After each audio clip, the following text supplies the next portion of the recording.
안녕하세요. 오늘 함께 분석해 볼 지문은 손잡이, 즉 오른손잡이와 왼손잡이가 언제 결정되는지에 대한 흥미로운 글입니다. 여러분은 보통 언제쯤 결정된다고 생각하시나요? 이 글을 통해 그 답을 찾아보겠습니다.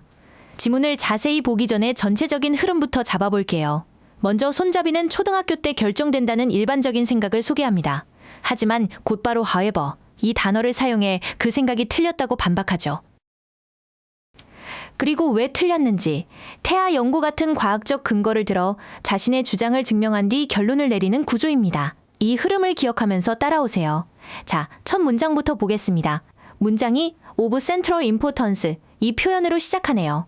중심적으로 중요하다는 뜻인데 이렇게 보어가 문장 맨 앞에 나오면 주어와 동사의 자리가 바뀌는 도치가 일어납니다.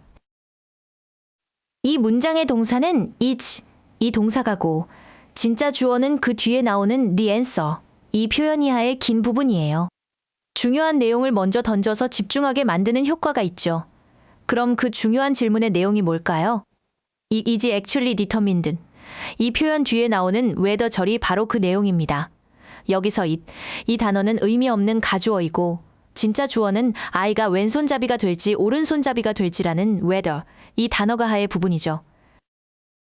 결국 이 글의 핵심 질문은 손잡이가 발달 과정 중 대체 언제 결정되는가? 입니다. 두 번째 문장을 볼게요. It was long thought that.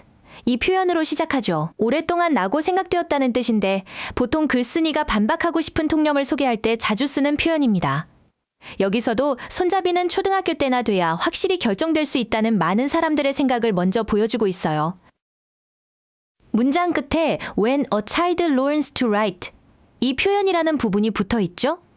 여기서 when, 이 단어는 관계부사로 앞에 나온 elementary school, 이 표현이라는 시간을 꾸며주는 역할을 합니다. 초등학교, 그런데 그때가 바로 아이가 글쓰기를 배우는 때이다 라고 자연스럽게 정보를 덧붙여주는 거죠. 자, 세 번째 문장에서 드디어 글의 흐름이 바뀝니다. However, 그러나, this assumption, 이 가정은, 여기서 이 가정이 가리키는 건 바로 앞 문장에서 말한 손잡이는 초등학교 때 결정된다는 통념이겠죠? 그 가정이 is incorrect, 틀렸다고 아주 명확하고 강하게 말하고 있습니다. 이 문장이 바로 이 글의 핵심 주장입니다. 앞 문장에서 틀렸다고 했으니 이제 왜 틀렸는지 근거를 대야겠죠? 네 번째 문장은 in fact, 사실은 이라며 구체적인 근거를 시작합니다. 과학적 연구들이 보여주기를 왼손잡이는 초등학교보다 훨씬 이전에, 심지어 even before birth, 태어나기 전에도 확립된다고 말합니다. 이것이 바로 필자가 앞세우는 핵심 근거입니다. 그렇다면 태어나기도 전인 아이를 어떻게 연구했을까요? 다섯 번째 문장이 그 방법을 설명합니다. 자궁 속에 있는 태아의 손과 팔 움직임이 recorded, 기록된다고 하네요. 움직임은 스스로 기록하는 게 아니라 연구자들에 의해 기록되는 대상이니까 수동태를 쓴 거죠. 그리고 그 방법은 바로 using ultrasound images, 초음파 영상을 사용하는 것이었습니다. 여섯 번째 문장은 이 기술을 사용해서 무엇을 알아냈는지 보여줍니다. Using this technique, 이 표현으로 시작해서 it was shown that, 이 구문이 나오죠. that 이하의 사실이 밝혀졌다는 뜻으로 연구 결과를 객관적으로 전달하는 표현입니다. 그 밝혀진 내용이 정말 놀랍습니다. 오른팔 움직임에 대한 A clear preference, 명확한 선호가 존재한대요. 그런데 그 시점이 as early as 10 weeks after fertilization, 수정 후 10주만큼이나 이르다는 겁니다. as early as, 이 표현은 무려만큼이나 일찍이라는 강조의 느낌을 줍니다. 정말 생각보다 훨씬 빠른 시점이죠? 일곱 번째 문장은 더 구체적인 데이터를 보여줍니다. 문장 구조를 보면 and, 이 접속사를 중심으로 두 개의 절이 연결되어 있어요. 앞부분은 초음파 영상이 평가되었다는 수동태 문장이고 뒷부분은 그중 85%가 더 많은 움직임을 보였다는 능동태 문장입니다.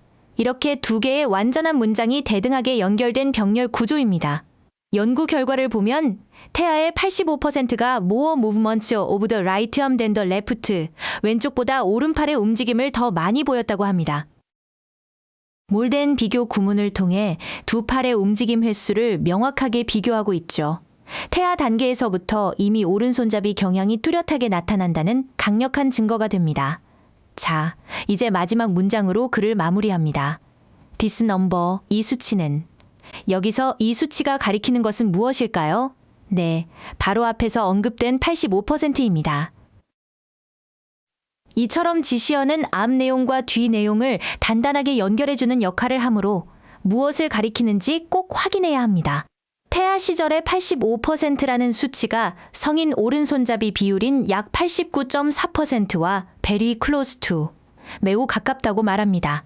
이 놀라운 유사성을 보여줌으로써 손잡이는 초등학교가 아니라 태어나기 훨씬 전부터 이미 결정된다는 필자의 주장을 완벽하게 증명하며 글을 마무리하고 있습니다.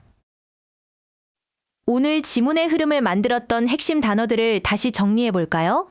handedness, 이 단어는 이 글의 주제였죠. 필자가 반박하려 했던 통념은 assumption, 이 단어로 표현되었고 incorrect, 이 단어로 그 통념이 틀렸음을 분명히 했습니다. 그리고 필자의 핵심 주장은 before birth, 즉 태어나기 전에 결정된다는 것이었죠. 이 단어들의 관계만 알아도 글의 전체 구조가 보입니다. 오늘 강의는 여기까지입니다. 이 지문처럼 통념을 반박하는 글을 읽을 때는 어디까지가 일반적인 생각이고 어디부터가 글쓴이의 주장인지 however 같은 연결사를 통해 파악하는 것이 중요합니다. 그리고 그 주장을 뒷받침하는 과학적 근거가 어떻게 제시되는지 따라가는 연습을 꾸준히 해보세요. 수고 많으셨습니다.